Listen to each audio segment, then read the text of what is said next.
Hi everybody, I am back and we are going to do something a little bit different today. We're going to do, this is Polly by the way, we're going to do watercolor on Yupo paper, which is really cool. Yupo paper is kind of like a plastic, and that's what these paintings are.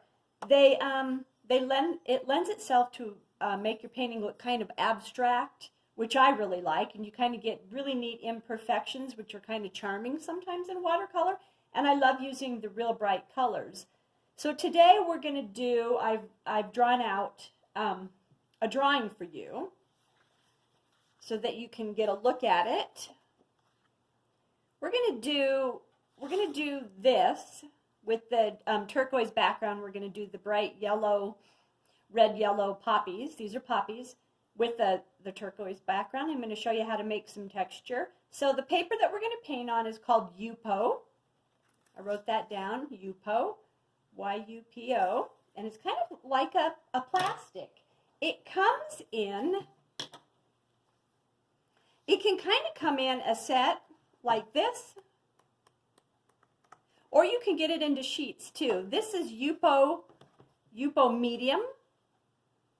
So that kind of tells you what I'm painting on here. So I have a few 10 sheets in here, or you can get it in like one big sheet and just cut it up. So this is what Yupo looks like. So what I've done is I've drawn out the picture. If you want to kind of take a look at that, I'll do that. That might kind of help. And also what I wanted to show you is the poppies were awesome this year. I took some photographs of poppies. I was kind of proud of that. And I took like a few poppies in here, maybe this poppy and this one, and I blew them up in black and white, like that poppy and that poppy. So I could conserve ink. I blew them up in black and white so that I can see them a little bit better. So I picked a couple poppies in here that I liked. If you like the whole thing, that's fine. Go ahead and use it. So this is my photo I took at a garden center. So we've got that, and also I have drawn out, sorry, that's just my dog. I've drawn out the poppies for you. And you could even do a poppy by itself if you wanted to. Just if you want to just kind of take it easy and not get so complicated, you could just do one poppy. So again, you can take the Yupo and you can trim it into different sizes. What is so cool about it? It's just like a hard plastic. It's got a sheen to it. You don't have to stretch it.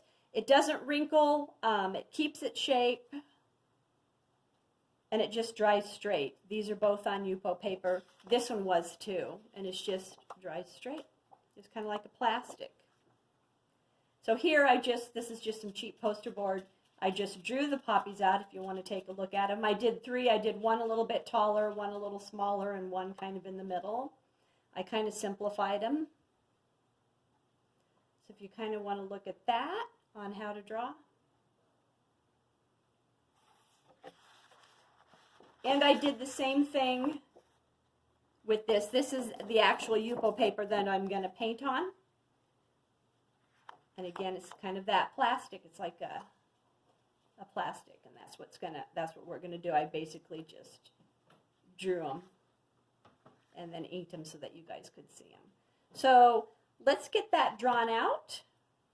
If you want, you can also copy this one. This was a sloppy or crazy Yupo one that I really liked, where I did a really dark purple color behind it and kind of a wild poppy here, wild one up in front. So just kind of your preference. But today we're going to do this one. We're going to do the one I've drawn out, but we're going to use this background. And I'll show you how to obtain that. But look how crazy you can get. It's pretty fun. So I will see you in the next lesson. We'll start painting.